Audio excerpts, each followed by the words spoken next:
The crisp snap of a fresh $100 bill usually signals a generous tip, but tonight it was the sound of a psychological trap snapping shut. Arthur Sterling, a tech tycoon notorious for ruining lives for sport, didn't just leave a mess at table 4. He left a seemingly impossible puzzle. The stakes were absolute.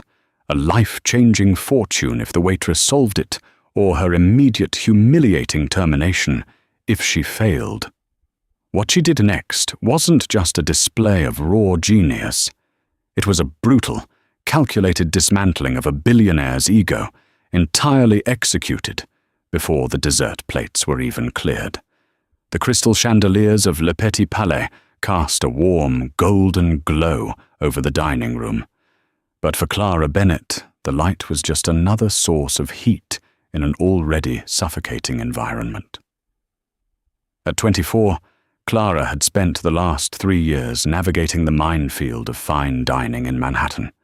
She was invisible by design, a ghost in a starched white apron who poured $1,000 bottles of Bordeaux and pretended not to hear the insider trading tips whispered over the Wagyu beef. She hadn't always been a ghost. 3 years ago, she was a top-tier applied mathematics major at Columbia University, specializing in cryptographic algorithms. Then, her father's catastrophic stroke demolished her family's finances. The medical bills, the specialized care facility, the relentless debt collectors. It all forced her to trade her textbooks for an apron. Now, her sharpest mental exercises consisted of calculating complex bills in her head and remembering exactly which patron had a deadly allergy to pine nuts. It was a Tuesday night when the atmosphere in the restaurant shifted from a low, polite hum to a tense, suffocating silence. The brass-handled front doors swung open, and Arthur Sterling walked in. Arthur Sterling wasn't just wealthy, he was apex predator rich. Founder of Sterling Dynamics, a high-frequency trading firm that had practically monopolized the European markets, he was known as much for his ruthless corporate takeovers as he was for his eccentricity. He was a man who fired executives for losing games of chess and who bought rival companies just to shut them down and turn their headquarters into parking lots. Tonight, he was accompanied by 3 of his top vice presidents, an entourage of nervous men in bespoke suits who laughed a second too early at his jokes. Table 4, Beatrice, the restaurant's fiercely high-strung floor manager, hissed into Clara's ear. "Sterling is here. I want flawless service, Clara. No eye contact unless he initiates. Do not interrupt his conversations. If his water glass dips below the halfway mark, consider yourself unemployed." Clara nodded, smoothing her apron. "Understood." Approaching table 4, Clara could immediately feel the gravitational pull of Sterling's ego.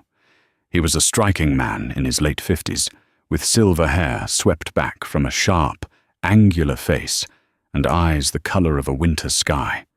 He wasn't looking at a menu. He was staring down his senior VP, a balding man named Richard, who looked like he was about to vomit. "It's a simple question of resource allocation, Richard," Sterling was saying, his voice a low, melodic purr that cut through the clatter of silverware. "If I have 3 servers in a network, and server A is compromised by a cascading integer overflow, how do you prevent the latency from corrupting the backup ledger before the firewall resets? You have 10 seconds. Richard stammered, his face flushing crimson. Well, you would isolate server A naturally. And then, 5 seconds, Sterling interrupted, checking a heavy Patek Philippe watch. You'd execute a hard reboot on the secondary, and you've just wiped out $40 million in pending transactions. Congratulations, Richard. You're an idiot. Sterling leaned back, sighing theatrically. I am surrounded by overpaid mediocrity. I pay you people 7 figures, and not one of you can think linearly. Clara stepped forward smoothly, pouring ice water into Sterling's crystal goblet. She meant to stay silent. She really did. But the sheer arrogance of the man, combined with the elementary nature of the problem, bypassed her filter. "You don't isolate Server A," Clara said, her voice quiet but clear. The entire table froze. Richard looked terrified. Beatrice, watching from across the dining room, dropped a stack of menus. Arthur Sterling turned his head slowly, fixing his icy gaze on Clara. "Excuse me?" Clara kept her hand steady as she finished pouring. "A cascading integer overflow is predictable. You don't isolate the server. You feed it a phantom ledger to absorb the overflow while you quietly migrate the real data to server C using a reverse proxy. It buys you exactly 4.2 seconds, which is plenty of time for a firewall reset without losing a single transaction." Silence descended on table 4. It was so quiet, Clara could hear the ticking of Sterling's watch. Sterling stared at her, his eyes narrowing. He looked at her simple black uniform, her tied-back brown hair, and the distinct lack of a corporate pedigree. "And who the hell are you?" "I'm Clara, sir. I'll be taking care of you this evening. Are we ready to order the appetizers?" Sterling let out a sharp, barking laugh that made the silverware rattle. "A waitress. I have a board of directors with degrees from Harvard and Yale who can't see the forest for the trees, and a waitress just solved a theoretical network failure while pouring tap water." He leaned forward, resting his elbows on the table. "You think you're smart, Clara?" "I think I know a basic routing problem when I hear one, Mr. Sterling." Beatrice suddenly materialized beside the table, her face pale. "Mr. Sterling, I apologize profusely. Clara is new. She didn't mean to overstep. I will have her replaced immediately. Touch her, and I buy this restaurant tomorrow and fire you out of a cannon," Sterling said, not breaking eye contact with Clara. Beatrice instantly backed away, practically evaporating into the shadows. "I like smart people, Clara," Sterling continued, pulling a heavy silver fountain pen from his breast pocket. "But I hate arrogance.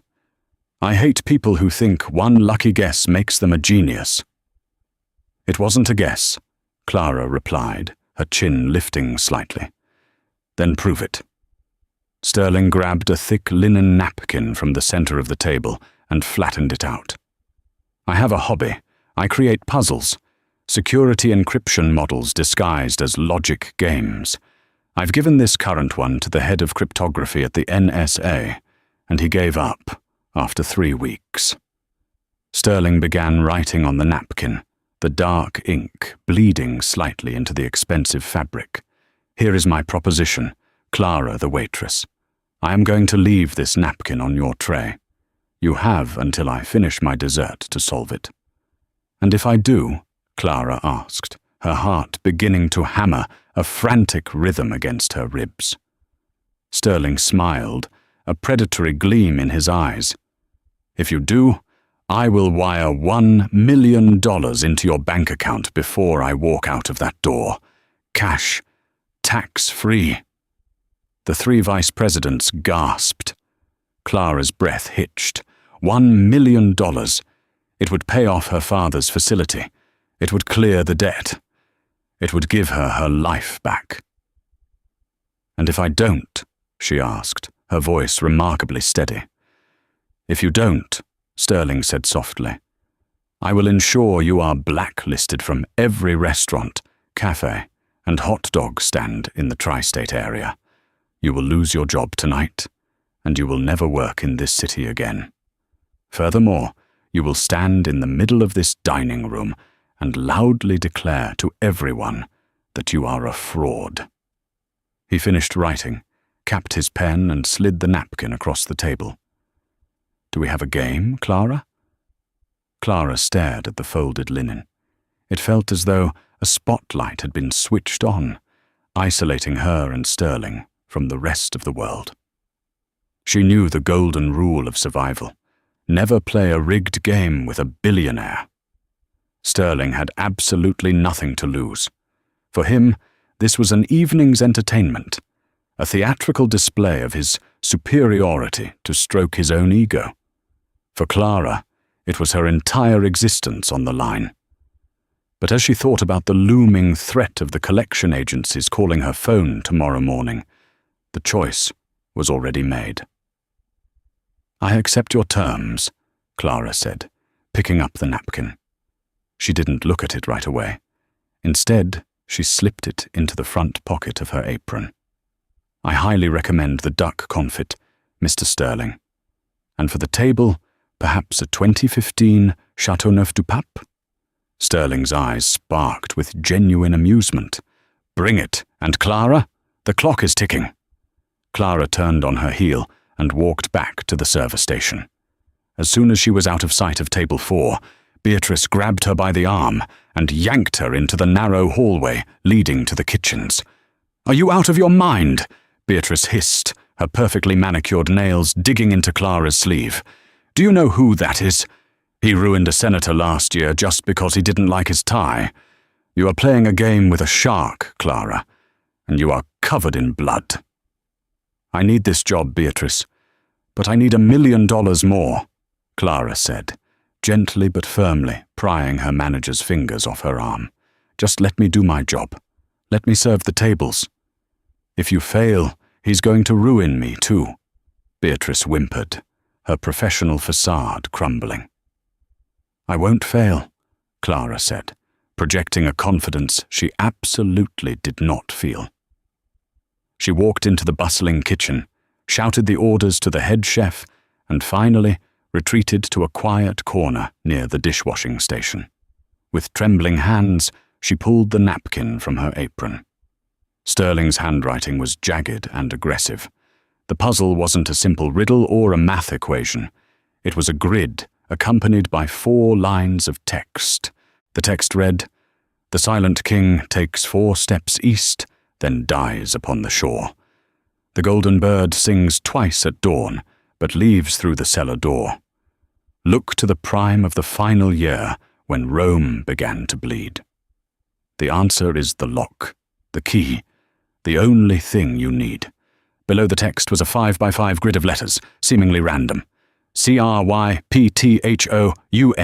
DABSENM, IRAGEXILE. Clara stared at the ink.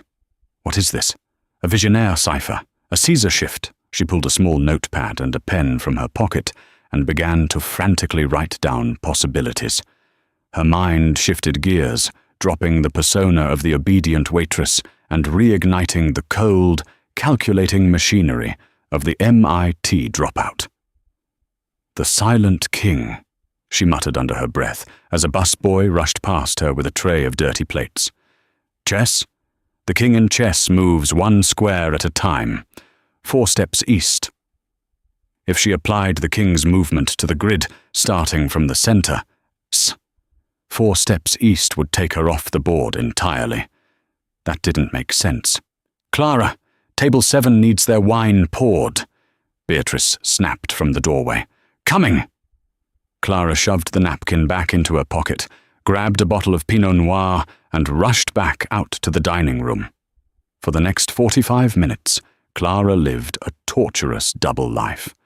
Externally, she was the picture of hospitality. She smiled. She grated fresh truffles over pasta. She recommended desserts. Internally, her brain was a raging storm of variables and permutations. She kept glancing at table 4. Sterling was watching her. He wasn't eating much. He was just sipping his wine, a smug, relaxed expression on his face. He knew he had trapped her. He enjoyed watching the panic slowly set in. The silent king takes 4 steps east, then dies upon the shore. Wait, what if it wasn't chess? What if the king was a historical figure? Or what if it was a phonetic trick? She retreated to the service station for 2 minutes. She looked at the grid again. CRYPTHOUNDABSENM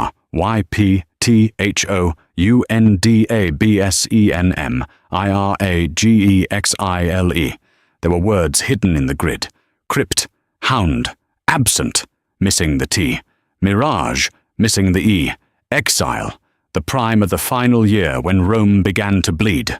Rome, the fall of the Roman Empire, is traditionally dated to 476 AD. The prime of that year? The prime factors of 476? 476 divided by 2 equals 238. 238 divided by 2 equals 119. 119 divided by 7 equals 17. The prime factors are 2, 7, and 17. Clara frowned, scribbling the numbers on her order pad. It was too messy. Sterling was a high-frequency trading genius. His brain worked in binary, in absolutes, in brutal efficiencies. He wouldn't design a puzzle that relied on obscure historical trivia and subjective interpretation. He was trying to misdirect her. She looked up through the swinging kitchen doors. Sterling was laughing at something Richard had said, tapping his fingers rhythmically on the table. Tap, tap, tap, tap, tap. Clara's eyes widened. She pulled the napkin out again and looked at the text. The Silent King. The Golden Bird. She wasn't looking at a math problem. She was looking at a psychological profile disguised as cryptography. Arthur Sterling was an egotist. The NSA cryptographer failed because he was looking for a complex algorithmic cipher. Clara realized with a sudden, chilling clarity that Sterling hadn't written a puzzle to be solved. He had written a puzzle to prove that everyone else was stupid. The answer wasn't hidden in the prime numbers of the Roman Empire. The answer was hidden in his own vanity. Clara! Beatrice's voice was sharp. Sterling just ordered the dark chocolate soufflé. That takes exactly 15 minutes to bake. You have 15 minutes before he finishes dessert. Clara looked at the manager, a slow, dangerous smile spreading across her face. The panic was gone. The MIT student was back online. "Tell the chef to rush the soufflé," Clara said, her voice dropping to a low murmur. "I only need 5. The kitchen of Le Petit Palais was a symphony of controlled chaos. Orders were shouted in rapid-fire French, copper pans clattered against industrial grates, and the heavy scent of roasting garlic and truffles hung thick in the air. But for Clara, standing near the stainless steel prep station, the world had narrowed down to a single, ink-stained linen napkin. She had 4 minutes. She stared at the grid. CRYPTHOUNDABSENMIRAGEXILE. The Silent King takes 4 steps east, then dies upon the shore. The golden bird sings twice at dawn, but leaves through the cellar door. Look to the prime of the final year when Rome began to bleed. The answer is the lock, the key, the only thing you need.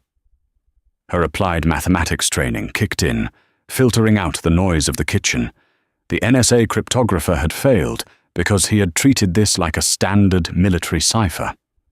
He had looked for Visionaire tables, Playfair grids, and RSA encryption algorithms, but Clara remembered what Sterling had said at the table. "I have a board of directors with degrees from Harvard and Yale who can't see the forest for the trees." Sterling was a narcissist. Narcissists didn't build puzzles to test the universe. They built puzzles to worship themselves. "Think like a billionaire," Clara whispered to herself, tracing her finger over the poem. "Think like a man who believes he is a god." She went back to the prime numbers.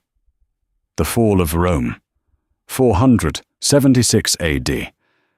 The prime factors were 2, 7, and 17. If she applied those numbers to the letters in the grid, counting sequentially.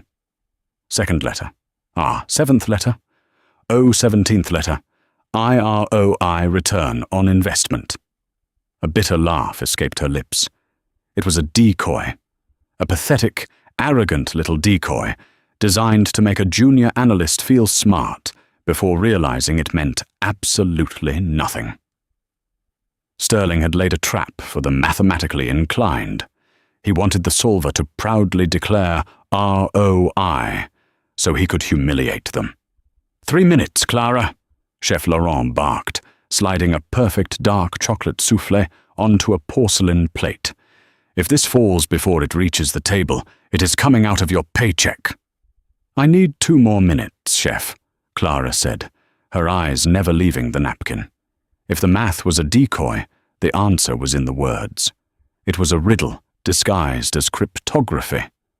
The Silent King, the Tsar, the Golden Bird, the double-headed eagle, the historical coat of arms.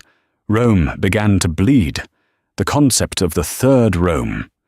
Historically, that was Moscow. The puzzle was pointing geographically to Russia. But why? Sterling Dynamics was an American high-frequency trading firm. Their entire business model relied on microsecond transactions in New York and London. The faster their computers processed data, the more millions they skimmed off the market. Heat was their biggest enemy. Supercomputers generated massive thermal output, and cooling them down to prevent latency was the most expensive bottleneck in the industry. Clara's breath hitched. A memory flashed in her mind. An obscure financial article she had read to her father in the hospital months ago, right before his stroke took his comprehension. It was a speculative piece about Sterling Dynamics purchasing vast, seemingly worthless tracts of frozen wasteland through a network of shell companies. Where is the coldest permanently inhabited place on Earth? A place where natural permafrost could cool a massive, illegal subterranean server farm for free, giving a trading firm an insurmountable, undetectable microsecond advantage. Yakutia. Siberia. Clara looked back at the grid, her heart hammering against her ribs like a trapped bird. She ignored the sequential counting and looked at the intersecting letters of the words hidden in the grid. CRYPTHOUNDABSENMIRAGEXILE. Wait, no, that wasn't it. She looked at the poem again. The answer is the lock, the key, the only thing you need. The lock, she whispered. Sterling didn't just hide a word. He hid a master password, a private key. If the location was Yakutia, Siberia, and the Golden Bird leaves through the cellar door. A cellar door in computer networking was a back door, a secret administrative entry point. She quickly overlaid the prime numbers, 2717, not on the grid, but on the coordinates of Yakutsk. No, too complicated. Sterling's ego demanded simplicity dressed as complexity. She looked at the first letter of every word in the poem. The Silent King takes 4 east. It was gibberish. 1 minute, Clara. The soufflé is dying, Beatrice hissed, appearing at the kitchen door, her face a mask of pure terror. Sterling is tapping his watch. Clara closed her eyes. Proverbs 16:18. Her father used to tell her when she got too arrogant about her grades. Pride goes before destruction, a haughty spirit before a fall. Sterling's pride was his vulnerability. He thought no one could possibly piece together his illegal Siberian server farm from a poem. He was using his most closely guarded, highly illegal corporate secret as a parlor trick to flex on a waitress. She looked at the grid one last time. Row 1, crypt row. 2, hound row. 3, absen, missing T. Row 4, mirage, missing E. Row 5, exile. The missing letters from the incomplete words. T from absent, E from mirage. What if she shifted the entire grid, using the missing letters as the cipher key? No, time was up. She didn't need to decode the exact string. She knew what the puzzle protected. The NSA cryptographer failed because he was looking for a mathematical output. Clara knew the answer was the leverage the output provided. The puzzle was the access protocol to the Yakutia servers. "Grab the tray, Clara," Beatrice commanded, her voice trembling. "Do not speak to him. Just put the dessert down, apologize for being inadequate, and I will handle his temper." Clara opened her eyes. The frantic, terrified waitress was gone. In her place stood a brilliant, cornered woman who had just been handed the sword to slay a giant. She picked up the tray with the steaming, perfect soufflé. "I'm not going to apologize, Beatrice. I'm going to collect my tip." The dining room of Le Petit Palais felt like a courtroom awaiting a verdict. As Clara stepped through the swinging brass doors, the low murmur of the wealthy clientele seemed to fade into a dramatic hush. Table 4 was an island of tension. The 3 vice presidents, Richard and 2 others Clara had mentally dubbed Gregory and Thomas, were staring at the tablecloth, sweating through their Tom Ford suits. Arthur Sterling, however, was a picture of relaxed triumph. He was leaning back in his velvet chair, swirling the last mouthful of Chateauneuf-du-Pape in his glass. He watched Clara approach with the steady, predatory gaze of a hawk watching a field mouse. Clara walked with perfect posture, her face completely unreadable. She reached the table and gracefully lowered the silver tray. With a smooth, practiced motion, she placed the dark chocolate soufflé directly in front of Sterling. The rich scent of cocoa and vanilla bloomed over the table. "Your dessert, Mr. Sterling," Clara said, her voice steady and clear. Sterling didn't look at the soufflé. He kept his eyes locked on her. 15 minutes. You cut it close, Clara. I was just telling Richard here that it's a shame we have to ruin such a promising career in the hospitality industry." He held out his hand, palm up. "The napkin. Let's see your failure." Clara didn't move to hand him the napkin. Instead, she folded her hands neatly in front of her apron. "I don't need the napkin, Mr. Sterling." The puzzle was quite revealing. Gregory, the VP sitting to Sterling's left, scoffed nervously. "Just admit you couldn't do it, sweetheart." "Arthur, maybe we should just leave the tip and go." "Quiet, Greg," Sterling snapped, sitting forward. His eyes narrowed at Clara. "You're bluffing. The head of cryptography at the NSA couldn't crack that grid in 3 weeks. You had 15 minutes between pouring water and serving dessert." "The NSA cryptographer failed because he assumed you were a genius creating a mathematical cipher," Clara said, her voice carrying just enough volume to be heard by the surrounding tables. He didn't realize he was dealing with an egotist writing a confession. Sterling's smirk vanished. The air at the table instantly dropped 10 degrees. "Watch your mouth, Waitress." The prime numbers of the fall of Rome, 2, 7, and 17, point to the letters ROI in your grid. Clara continued, her tone conversational, as if she were reciting the evening specials. A cute decoy. But the poem itself isn't a cipher. It's a map. The Silent King, the Golden Bird, Rome bleeding. It all points to the third Rome. Russia. Richard blinked, looking confused. Sterling's hand slowly lowered to the table. "But you don't trade in Russian markets, do you, Mr. Sterling?" Clara took a half step closer. "Your firm relies on microsecond latency in New York and London. So why the obsession with the East? Unless, of course, the cellar door in your poem refers to a backdoor protocol for a subterranean server farm." Sterling's face went completely bloodless. The icy blue of his eyes widened in sheer, unadulterated shock. "A server farm located in the deepest permafrost of Yakutia, Siberia," Clara said, delivering the killing blow. "A completely illegal, off-the-books data center that bypasses international latency regulations by using the natural frozen earth to cool your supercomputers, giving you a 3-microsecond front-running advantage over the entire global market." The silence at table 4 was absolute. Thomas, the third VP, dropped his fork. It hit his china plate with a loud clink that echoed through the dining room. "You didn't write a puzzle to test my intelligence, Mr. Sterling," Clara said, leaning in slightly, locking eyes with the billionaire. You wrote a puzzle because you are so fiercely proud of your illegal Siberian masterpiece that you couldn't resist bragging about it. You created a lock that only your own vanity could open. Pride goes before destruction, a haughty spirit before a fall. Isn't that right? Sterling's mouth opened, but no sound came out.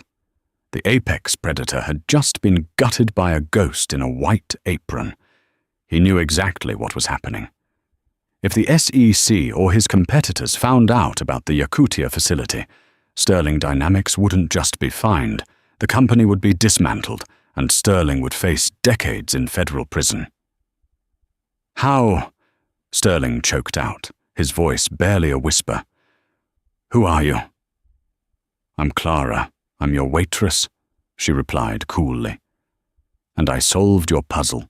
The answer isn't a word in the grid.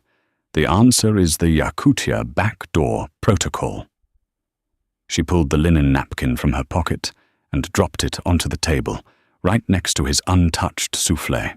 "You offered $1 million, tax-free, wired immediately to my account, in exchange for the solution," Clara stated, her voice ringing with the absolute authority of hard karma being served.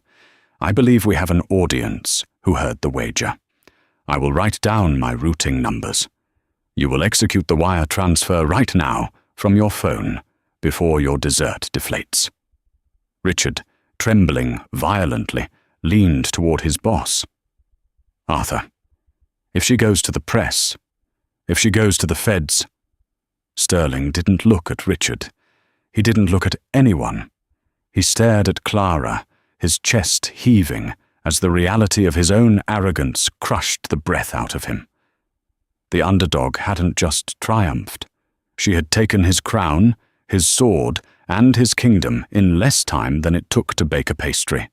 With shaking hands, Arthur Sterling reached into his tailored suit jacket and pulled out his phone.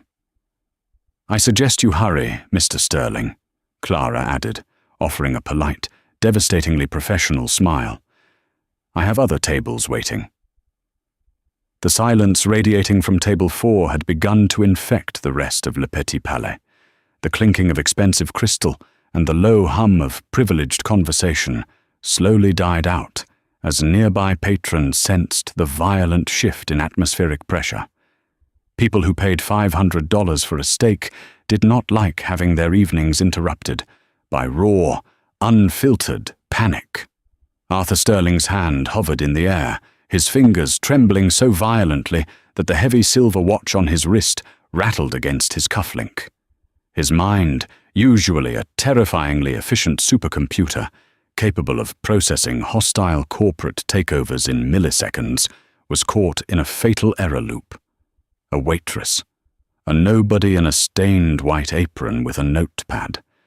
She had just dismantled his entire empire between the appetizer and the dessert course. "Arthur," Richard whispered, his voice cracking like dry wood. He looked violently ill, his skin taking on a waxy, greyish hue. "Arthur, if she knows about the Yakutia servers, if she knows about the latency bypass—" "Shut up, Richard," Sterling hissed, the sound barely escaping his clenched teeth. He stared at Clara, his icy blue eyes wide with a mixture of disbelief and pure, unadulterated hatred. He was accustomed to destroying his enemies in boardrooms, backed by armies of corporate lawyers and non-disclosure agreements. He was entirely unequipped for an ambush in a Michelin star restaurant over a chocolate soufflé. "The wire transfer, Mr. Sterling," Clara reminded him, her voice perfectly even. She didn't blink. She didn't shift her weight. She stood before him like an avenging angel of mathematics, entirely unbothered by the venom in his gaze. $1 million, tax-free. That was the wager you proudly announced to your vice presidents.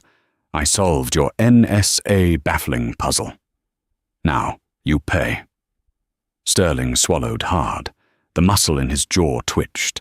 Slowly, agonizingly, he lowered his hand and picked up his custom titanium smartphone. The screen illuminated his pale, tight face.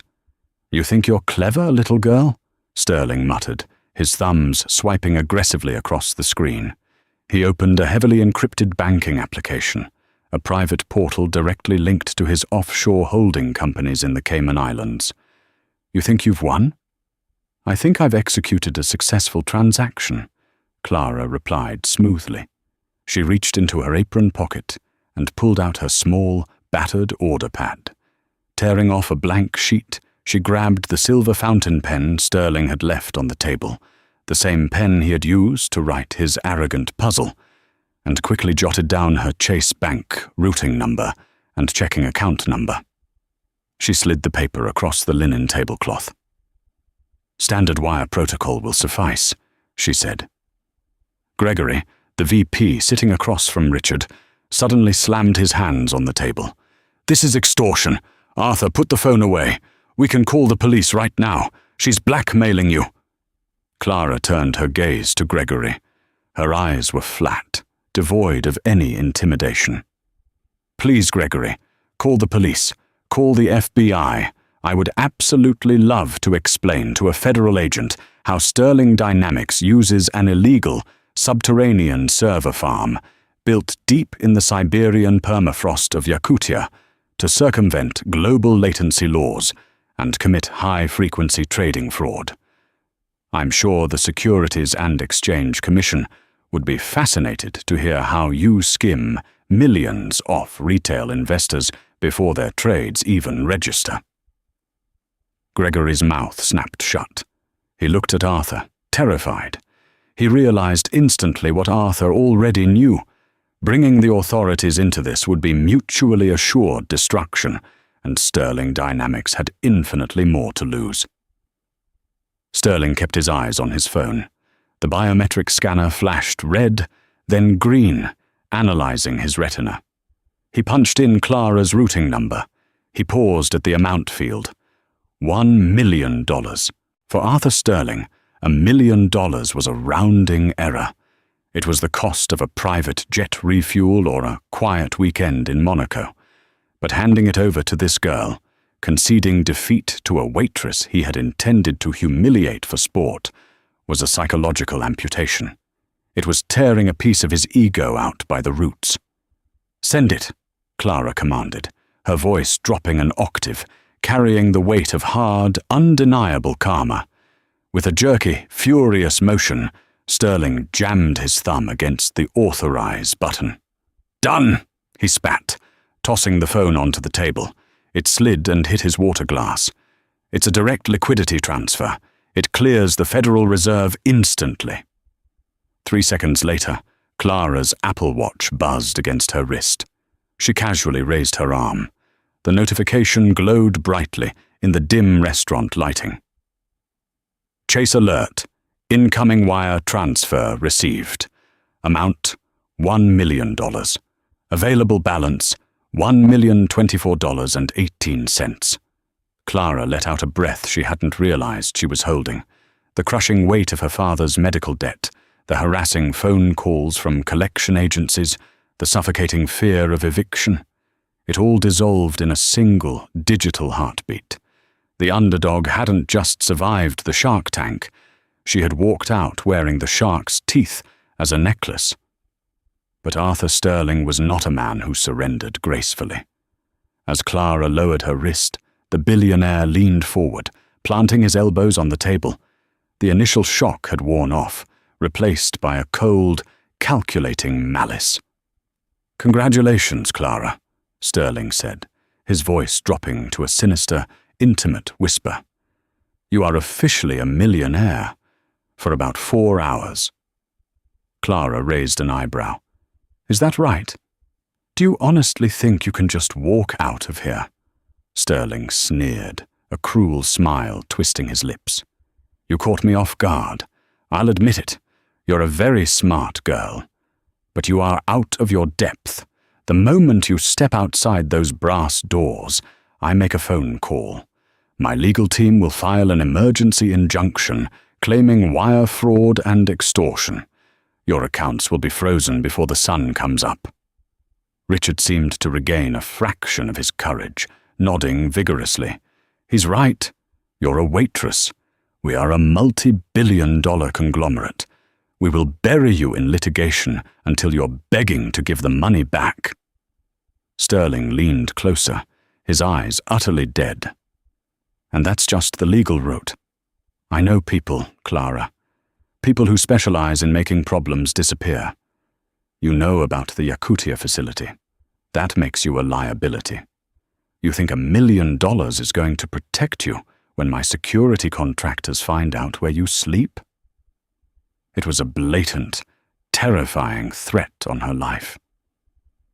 Beatrice, who was hovering in the shadows near the wait station, let out a tiny gasp, clapping a hand over her mouth. Clara didn't flinch. She simply looked at the billionaire with a mixture of pity and profound disappointment. "Galatians 6:7, Mr. Sterling," Clara said softly. Sterling frowned. "What?" "It's a Bible verse," Clara said, her voice carrying a quiet, unshakable authority. "Do not be deceived. God cannot be mocked. A man reaps what he sows. You've spent your entire life planting arrogance, greed, and destruction. You thought you could treat people like disposable pawns, but the harvest always comes due." Sterling let out a harsh, barking laugh. "You're quoting scripture at me? You're threatening me with divine retribution? I am a god in this city, sweetheart. Your invisible man in the sky isn't going to unfreeze your bank accounts tomorrow morning." "You're right," Clara said, her lips curving into a sharp, dangerous smile. "He won't. But Gary Gensler will." The mention of the current chairman of the Securities and Exchange Commission wiped the smirk off Sterling's face instantly. "When I went into the kitchen to think about your little napkin puzzle," Clara continued, her tone conversational but lethal, "I didn't just stand by the dishwasher. I used my final 2 minutes to log into the restaurant's secure employee Wi-Fi. You see, Mr. Sterling, before my father had a massive stroke and I had to drop out to pay his medical bills, I wasn't just a math student. I was a senior researcher in the Applied Cryptography program at Columbia University. Thomas, the third VP, who had been entirely silent until now, visibly swallowed. "Oh God," he whimpered. "I drafted a very detailed, heavily encrypted email," Clara explained, ticking the points off on her fingers. "It outlines the geographical coordinates of the Yakutia facility, derived from your poem. It details the thermal cooling latency bypass method, and it includes a full psychological profile of how the CEO of Sterling Dynamics essentially confessed to federal trade fraud on a linen napkin." Sterling's hands gripped the edge of the table so hard, his knuckles turned pure white. "You're bluffing. You couldn't have written all that in 2 minutes." "I type 120 words a minute, Mr. Sterling, and I know how to CC a recipient list," Clara said smoothly. "That email is currently sitting on a secure, timed release server. It is scheduled to be dispatched to Gary Gensler at the SEC, Gerbir Gruel, the director of the SEC's Division of Enforcement, and Thomas C. Miller, the lead investigative financial reporter at the Wall Street Journal." The color drained completely from the faces of all 4 men at the table. They looked like they had just been informed the building was on fire and the doors were locked. "The file is protected by a dead man's switch," Clara continued, delivering the final, crushing blow. "It requires a unique, rotating cryptographic key to be entered from my specific IP address every 12 hours to delay the send function. If my bank account is frozen, if I am arrested, if a single one of your high-priced lawyers so much as looks at my credit report, I miss my check-in." She leaned down, bringing her face inches from Sterling's, the smell of his expensive cologne mixed with the scent of his cold sweat. "If your security contractors pay me a visit," Clara whispered, her eyes burning with righteous fire, "I miss my check-in. And if I miss my check-in, The emails deploy. By 9 a.m., the SEC halts trading on Sterling Dynamics. By noon, the FBI raids your headquarters. And by dinnertime tomorrow, Arthur, you will be sitting in a federal holding cell, waiting to see which one of your terrified vice presidents cuts an immunity deal to testify against you first. Clara straightened up, looking at the three VPs. My money is on Richard. He looks like a singer.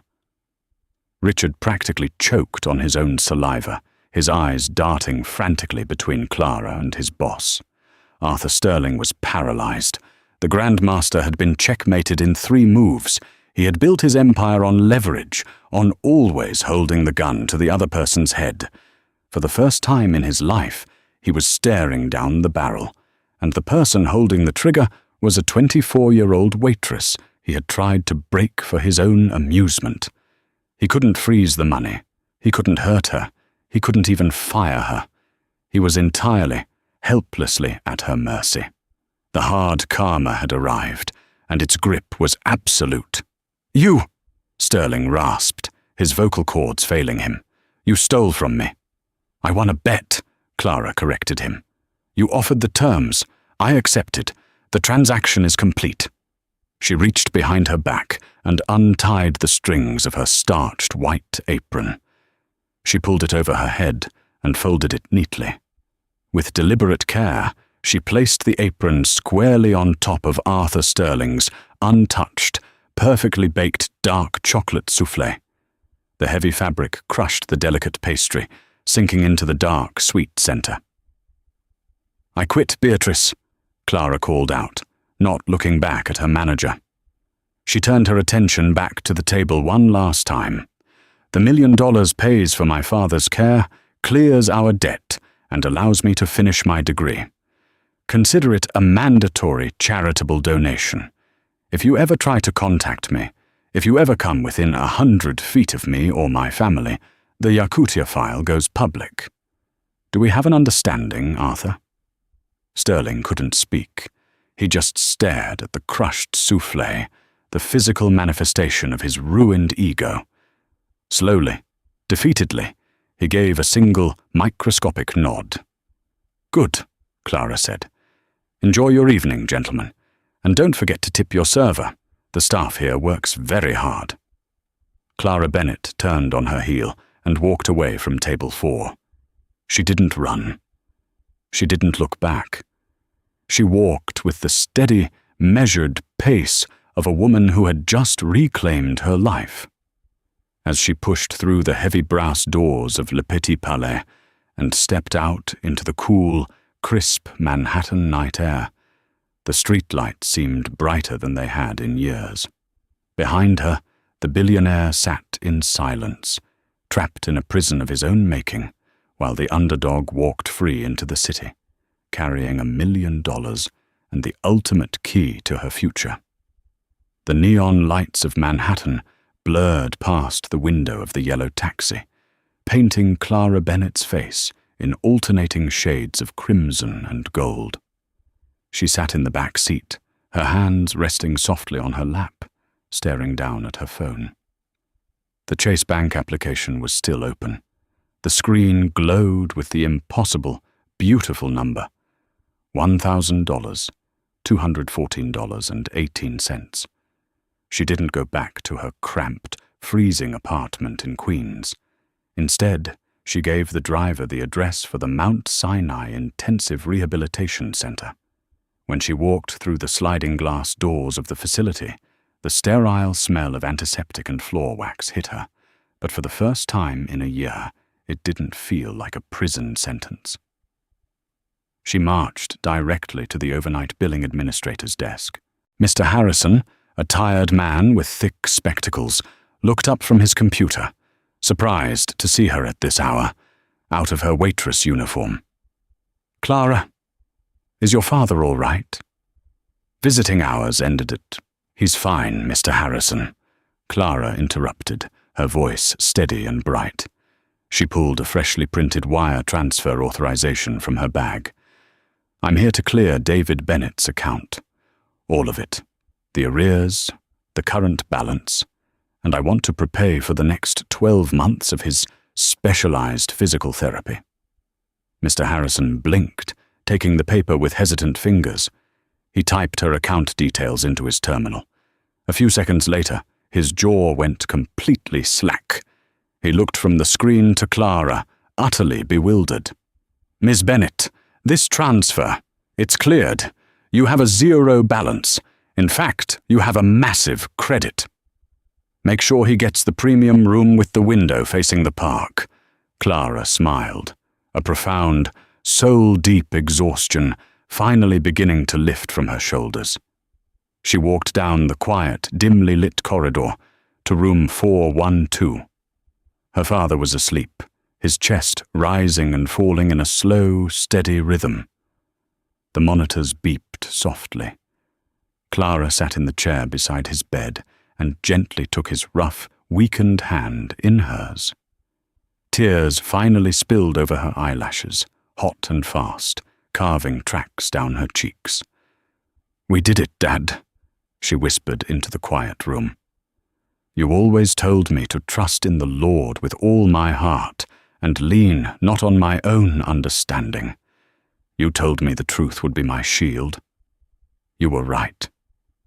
She thought of Proverbs 28:1, "The wicked flee though no one pursues, but the righteous are as bold as a lion." She had been bold.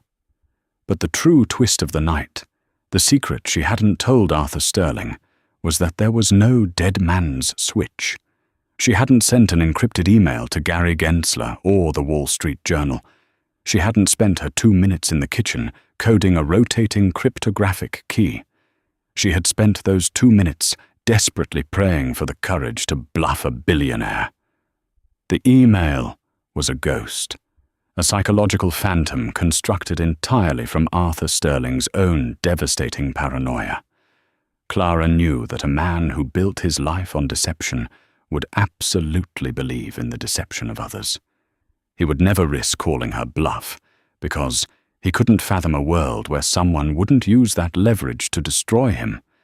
And that paranoia was exactly what tore Sterling Dynamics apart.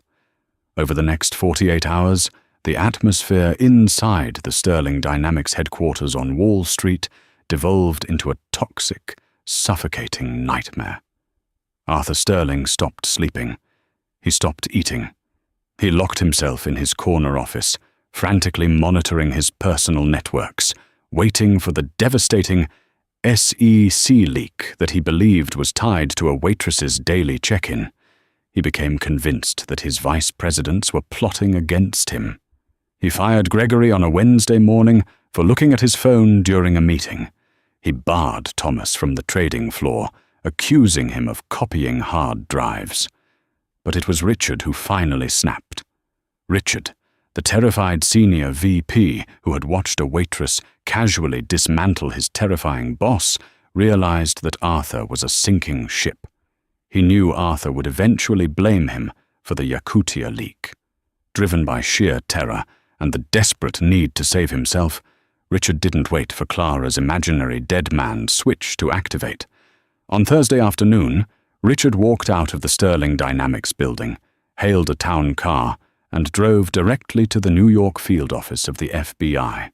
He bypassed Clara entirely. Richard sat down with federal agents and the SEC's Director of Enforcement, Gerbir Gruel, and spilled everything. He handed over the server logs, the geographical coordinates of the Siberian facility, and the blueprints for the latency bypass scheme, all in exchange for full federal immunity and a whistleblower bounty. The hard karma Clara had set in motion was completed not by her hand, but by the very culture of betrayal Arthur Sterling had cultivated. By Friday morning, Clara was sitting in a sunlit cafe near the Columbia University campus, filling out her re-enrollment paperwork. She had a hot latte on the table and a fresh, blank notebook open in front of her. She glanced up at the television mounted above the barista's counter. A breaking news banner flashed across the bottom of the screen in urgent red letters. Billionaire Arthur Sterling, indicted on federal fraud charges. SEC halts trading on Sterling Dynamics amidst Siberian server probe. The camera cut to live footage of Arthur Sterling, stripped of his bespoke suit, his silver hair disheveled, being escorted out of his Manhattan penthouse in handcuffs by federal agents. He looked terrified, exhausted, and utterly broken. The apex predator had finally been caged. Clara watched the screen for a moment, her expression calm. She didn't feel gloating triumph or vicious joy. She just felt a profound sense of peace, a quiet validation of the biblical justice her father had taught her. The haughty spirit had fallen. The scales were balanced. She took a slow sip of her coffee, closed her laptop, and walked out into the bright, promising morning. Her debt was paid. Her father was safe. The puzzle was solved. And Clara Bennett was finally ready to write her own future. True power doesn't come from a billionaire's bank account, and the ultimate puzzle isn't solved with arrogance. It's solved with courage, faith, and the undeniable force of hard karma. Clara Bennett proved that when you stand boldly in the face of absolute intimidation, the giants will eventually fall by their own swords. Justice has a funny way of serving itself, especially when the wicked are left to outrun their own shadows. If this incredible story of a brilliant underdog outsmarting a ruthless tycoon had your heart racing, make sure you hit that like button right now. Don't forget to share this video with someone who loves a massive plot twist and a satisfying dose of real-world justice. Subscribe to the channel and ring the notification bell so you never miss out on our next deep dive into the most dramatic, jaw-dropping stories life has to offer. See you in the next one.